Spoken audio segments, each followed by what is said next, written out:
Bonjour, bienvenue dans Poire et Cahuètes, le podcast de Slate.fr dédié à l'actualité des idées. Animé comme toujours par Jean-Laurent Casselli, journaliste et essayiste, et moi-même, Hélène Decomer, rédactrice en chef de Slate. Salut Jean-Laurent. Salut Hélène. I was sitting at the table, we had finished dinner, we're now having dessert. And we had the most beautiful piece of chocolate cake that you've ever seen. And President Xi was enjoying it. So what happens is I said, we've just launched 59 missiles heading to Iraq. Well, you headed to Syria? Yes, heading toward Syria. And I want you to know that. Et oui, pour ce premier épisode de 2021, on a choisi d'être optimiste, d'avoir foi en l'avenir. Non, pas du tout, parce qu'on va vous parler du Trumpisme en France. Le Trumpisme, c'est quoi ? C'est le style et la force politique qu'a exercé Donald Trump sur les États-Unis pendant 4 ans. Alors, est-ce que ça a infusé chez nous ? Si oui, qui l'incarne ? Est-ce que c'est parti pour durer ?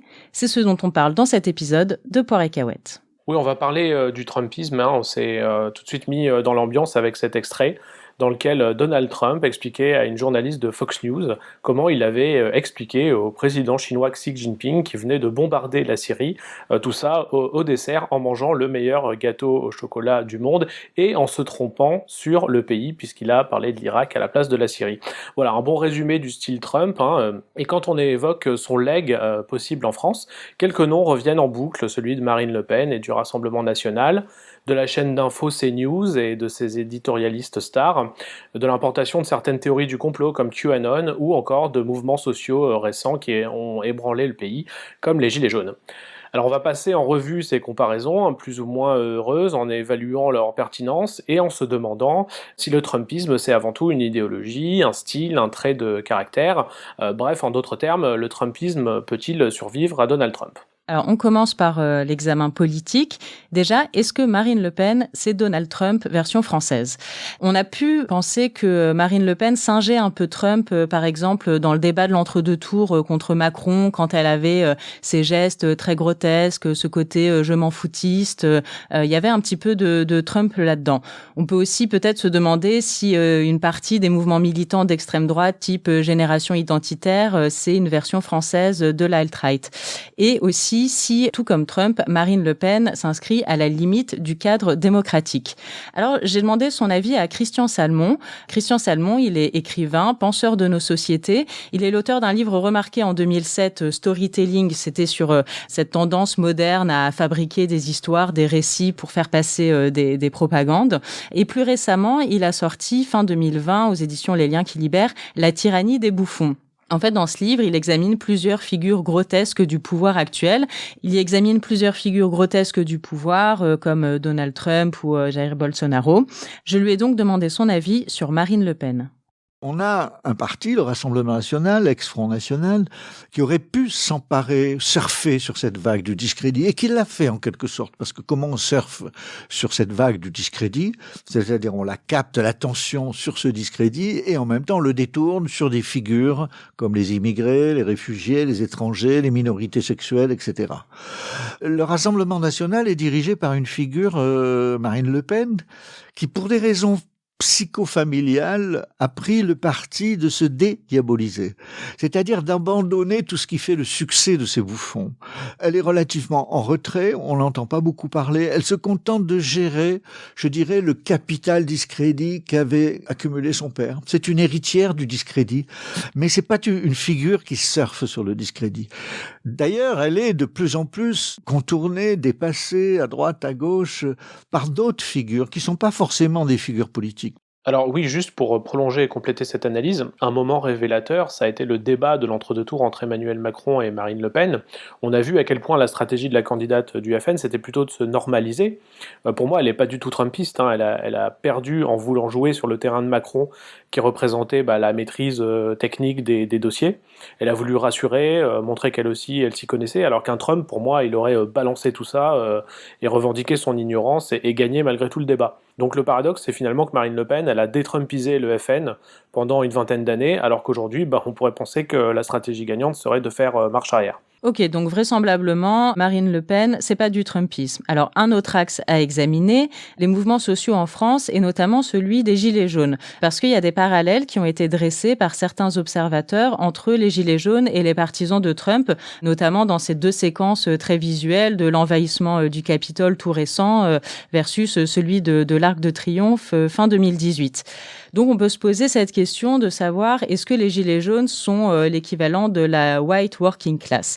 Là-dessus, il y a plusieurs analyses possibles. Et déjà, je pense que ce serait bien de rappeler que les pro-Trump ne sont pas forcément toujours les petits blancs pauvres de l'Amérique rurale, comme on a aimé à le dire certaines fois en France. Ça a été pas mal remis en question, puisque dans les soutiens de Trump, il y a aussi des gens très aisés, beaucoup de femmes. Et par exemple, en 2016, dans l'analyse des électorats, on a vu que les Américains aux plus faibles revenus n'ont pas voté pour Trump, mais pour Hillary Clinton. Et que par contre, ceux qui gagnaient plus de 50 000 $ par an ont préféré Donald Trump. Donc ça, déjà, c'est pour relativiser un petit peu. Par contre, ce qui est certain, c'est que Trump a fédéré un électorat blanc. Ah oui, tout à fait, Hélène, tu as raison. Dans les électeurs de Trump, il y a eu quand même 74 millions d'Américains, donc il y a aussi des Noirs, il y a aussi des femmes, il y a aussi des gens très éduqués, mais le cœur du Trumpisme, c'est quand même un électorat qui est blanc et qui est peu éduqué. C'est quelque chose qui est assez crucial dans l'analyse de ce vote, c'est la variable éducative qui est plus importante que la variable de revenu. C'est vrai qu'il y a des riches dans les électeurs de Trump, il y a aussi des moyens et des pauvres, mais ils ont en commun ce niveau culturel plutôt faible. Alors, ce profil socio-démographique, donc blanc, de classe moyenne populaire, à faible capital culturel, qui réside plutôt loin des grandes villes, il peut évoquer un peu le profil des Gilets jaunes, et sur un plan, je dirais, plus subjectif, ils ont en commun, en France et aux États-Unis, donc ces deux populations, un sentiment de déclassement, voire d'humiliation. Dans le cas des soutiens de Trump, cette humiliation, elle est double.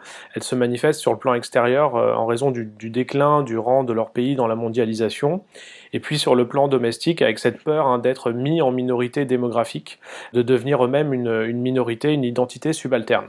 On en revient donc aux deux lectures du vote Trump en 2016. Est-ce que ce qui a motivé son électorat, c'est l'économie ou l'identité ?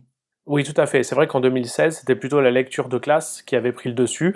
On y revient un peu, avec notamment les derniers événements du Capitole. Et selon l'historienne Sylvie Laurent, qui a consacré un essai justement intitulé « Pauvres petits blancs », qu'on vous recommande, cette peur des blancs de ne plus être la norme culturelle aux États-Unis, c'est avant tout ce qui motive le vote Trump. C'est ce qu'elle nomme aussi la dépossession raciale. Pour elle, le propre de Trump, c'est d'avoir su politiser le fait même d'être blanc, d'avoir fait des blancs en fait une catégorie politique. Jamais autant qu'en 2016, la subjectivité blanche n'avait autant influencé un vote aux élections, écrit-elle, et c'est un mécanisme qui, pour l'instant en France, nous est un peu étranger. Oui, en tout cas, c'était pas du tout ça le combat des Gilets jaunes. On n'était pas du tout dans une lutte du suprémacisme blanc. Il n'y avait pas de motif racial dans leur combat, pas raciste non plus. Si on avait voulu trouver un parallèle avec ce qui s'est passé aux États-Unis, ça aurait voulu dire qu'il y aurait eu des nostalgiques de l'Algérie française avec des drapeaux au sein des cortèges des Gilets jaunes.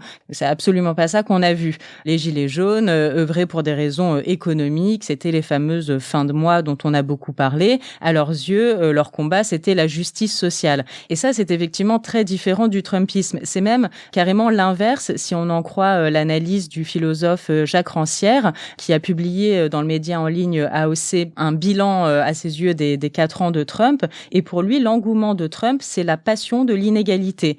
C'est-à-dire que ce à quoi a fait appel Donald Trump chez son électorat, c'était d'attiser le fait de se sentir supérieur à une autre classe. Et donc de toujours trouver quelqu'un d'inférieur à soi, de se trouver une multitude d'inférieurs sur lesquels conserver à tout prix la supériorité. Alors pour résumer, en somme, un mouvement social français qu'on pourrait qualifier de populiste, qui est plus centré sur les questions économiques, même si la dimension identitaire raciale qui s'est déplacée en France sur l'islam, elle est présente, la fameuse crainte du grand remplacement, on l'a entendu encore pas plus tard que la semaine dernière dans la bouche d'un certain Éric Zemmour, sur l'antenne de CNews, une chaîne sur laquelle il dispose d'une exposition quotidienne à 19h dans l'émission Face à l'info. Et on en arrive à notre troisième et dernier pôle de comparaison, et c'est peut-être celui qui fera le plus mal, les médias et le monde intellectuel. Est-ce qu'il y a chez nous en France des figures intellectuelles du Trumpisme? Si oui, qui sont-elles et quels sont leurs relais médiatiques? On écoute à ce propos Christian Salmon. Il y a des figures centrales. On a vu des philosophes dériver brusquement, poussés par la vague du discrédit, à droite, voire à l'extrême droite, et incarner ses positions. Je pense à Michel Onfray et à sa revue Front Populaire, c'est ça. Mais également le fait que des chaînes de télévision nationales, c'est-à-dire quand même autorisées à émettre par des structures plus ou moins parallèles au pouvoir, hein, comme CNews, devenir des sortes de clones de Fox News. En pire, CNews, je dirais, c'est le quartier général du discrédit. Et d'un discrédit, on a là un animateur, Éric Zemmour pour ne pas le nommer, qui transgresse sans hésitation tout ce qui fait, au fond, les attributs, les croyances, les raisons de la République. Alors dans cet extrait, Christian Salmon évoque des intellectuels, hein, Onfray, Zemmour, des intellectuels de droite, certes, conservateurs, réactionnaires si vous voulez. Mais enfin, le Trumpisme, pour moi, c'est pas vraiment un mouvement très intellectualisé, hein. Il avait certes des conseillers, des spin doctors, mais j'ai pas l'impression de voir encore un intellectuel qui serait l'équivalent d'un Steve Bannon, par exemple, pour Trump. Alors si on prend l'exemple de CNews, que j'ai beaucoup regardé ces derniers temps, c'est plutôt une audience de baby-boomers éduqués, qui sont nostalgiques, qui en ont un peu ras-le-bol, je cite, du néo-féminisme, du décolonialisme et d'islamo-gauchisme. Je pense qu'en fait, c'est plus une radicalisation des téléspectateurs âgés de C'est dans l'air ou de LCI, mais c'est pas sociologiquement le public de Fox News qui est plus beauf, plus bourrin, même chez Pascal Praud, qui a 2 quotidiennes sur CNews. On a plutôt affaire à, je dirais, un plateau d'intello de droite, hein, classique. Je penserais plutôt à la chaîne de radio Sud Radio, s'il fallait vraiment faire une comparaison. C'est une chaîne qui donc donne beaucoup la parole aux auditeurs, un peu comme RMC, qui est sur un mode un registre de langage un peu plus populaire, et son animateur star, André Berkoff, invite certains intervenants, par exemple qu'on a trouvé dans le documentaire Hold Up, ou qui propage la théorie QAnon en France. Voilà, donc je dirais plutôt que si le Trumpisme médiatique existe, c'est vers là qu'on va le trouver, et il faudrait imaginer, pour avoir un Fox News à la française, une fusion entre, je dirais, l'auditeur de Sud Radio et le lecteur du Figaro, et on n'y est pas encore tout à fait. Enfin, il faut rappeler que Trump s'est détaché de Fox News, hein. Il estime que la chaîne l'a lâché, ne le soutient plus autant qu'avant. D'ailleurs, en France, on commence à entendre parler de médias mainstream. C'est une expression qui est importée des États-Unis pour qualifier tous les médias qui ne sont pas pro-Trump. Et si vous vous intéressez aux médias américains, aujourd'hui, c'est plus vraiment Fox News, hein, la chaîne de ses soutiens. Elle l'a lâché. Les chaînes Trumpistes, c'est des réseaux comme OAN, One America News. Alors, One America News, si vous avez l'occasion d'y aller, vous verrez très vite, même sans parler anglais, qu'on n'est pas du tout sur CNews, hein. Il y a vraiment, c'est vraiment des chaînes de propagande totalement assumées. Donc CNews a encore un peu le chemin à faire, hein. En revanche, je pense que la comparaison entre Fox News et Sud Radio tient la route. On va entendre d'ailleurs un extrait d'André Berkoff qui anime quotidiennement l'émission de la tranche du midi sur Sud Radio, et qui a été un des premiers soutiens de Donald Trump en France. Auditeurs du Sud Radio français, française, le couvre-feu avance. Ça va être 18h. Et demain, 16h, 12h. Non, mais vous savez, on s'est renseigné. Le Covid, effectivement, a annoncé que ces grandes attaques, c'est 18h. C'est vrai que là, ce qu'on voit chez André Berkoff, c'est totalement du style Trump, c'est-à-dire d'envoyer bouler le système, en fait, toutes les structures institutionnelles, toute la vérité aussi, et de capitaliser sur le discrédit de la démocratie, des partis politiques, des structures classiques qui forgent nos États. Et donc ça, c'est vrai qu'on le retrouve quand même en France chez certaines figures. Alors peut-être que ça s'incarnerait chez nous dans un profil un peu moins showman, un peu moins télé-réalité que celui de Trump, mais en tout cas, on a des ressorts semblables, et notamment celle de la vérité des faits qui importe peu à certains commentateurs ou animateurs. Il y aurait un autre point de vue intéressant que je voudrais vous soumettre, c'est celui de François Bunel, le présentateur de la Grande Librairie sur France 5, qui a dirigé le trimestriel America pendant tout le mandat de Donald Trump, et donc qui connaît très bien les ressorts du Trumpisme. Et il explique dans une interview aux médias suisses Le Temps que ce qu'avait magnifiquement compris Trump, c'est le besoin d'aventure, qui est si américain. Il explique qu'offrir une aventure, certes folle, certes parfois délirante, mais une aventure quand même, c'est ça que promet Trump, élargir le champ des possibles au détriment de toute évidence. Et ça marche. Et François Bunel nous met en garde de bien garder ça en tête en Europe, que quand une partie de la société se sent bloquée, figée, alors elle réagit, et c'est là où le trumpisme peut s'engouffrer, lorsqu'il y a une brèche entre une majorité silencieuse peu à peu dégoûtée de la politique traditionnelle et parallèlement, simultanément, un forcing des milieux les plus réactionnaires. Dans le même ordre d'idées, François Vergnol de Chantal, qui est professeur de civilisation américaine à l'Université de Paris, explique dans un entretien publié sur le site de Conversation qu'on a sous-estimé l'enthousiasme des électeurs de Donald Trump pour le héros qu'il est. On parle souvent d'un fan club, et c'est vrai, écrit-il, il y a un lien symbiotique ici qui échappe aux sondeurs.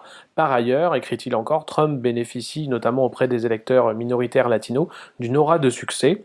Il incarne le rêve américain, une forme de virilité conquérante aussi, et cela plaît à certains électeurs et électrices. Voilà, donc en somme, un pouvoir qui est très incarné, très personnalisé, qui repose sur le charisme et la biographie d'un candidat, et qu'on peut très difficilement dupliquer. Alors, est-ce qu'on est prémuni de tout ça en France ? Eh bien, ne nous gargarisons pas trop vite, rien n'est moins sûr. En tout cas, si le trumpisme s'incarne chez nous, on risque de prendre très cher. On écoute à ce propos Christian Salmon. C'est ça la question essentielle, c'est-à-dire moins l'apparition de figures burlesques plutôt que la transformation burlesque du débat. Et ça, dans un État aussi centralisé que la France, ça peut être très grave, parce que si cette pitralisation de la vie publique se poursuivait, eh bien, c'est toute l'architecture qu'on regrette, qu'on trouve trop pyramidale, qui va s'effondrer d'un coup. Quand vous êtes dans un régime décentralisé, comme en Allemagne ou en Italie, c'est plus difficile de faire effondrer la démocratie. Quand vous avez cette sorte de pyramide, elle peut s'effondrer du jour au lendemain, et on n'est pas à l'abri de surprises. Oui, alors dernière référence, dernier rebond, le philosophe Jean-Louis Vuillerme propose le terme de pagliacisme pour parler de la pratique de l'outrance typique de Trump. Alors c'est un terme qui est formé à partir du mot italien pagliaccio qui signifie clown. Et pour le philosophe, le pagliacisme c'est une forme d'idiocratie qui consiste à porter systématiquement au pouvoir les personnes les plus incompétentes. On retrouve des airs de famille avec les bouffons dont parle Christian Salmon. Voilà, des bouffons, des idiots utiles qui alimentent aussi, il faut le dire, la machine médiatique, puisque les journalistes se délectent de ces petites phrases, de ces gens plus bêtes qu'eux. On continuera donc à surveiller les bouffons alentours en France ou ailleurs. Et c'est la fin de ce Poire et Cahuète. On se retrouve très bientôt pour un nouvel épisode. Salut Jean-Laurent. Salut Hélène. Retrouvez Poire et Cahuète sur slate.fr ou sur votre application de podcast préférée. Si vous avez aimé Poire et Cahuète, n'hésitez pas à vous abonner, à nous mettre 5 étoiles et à en parler autour de vous.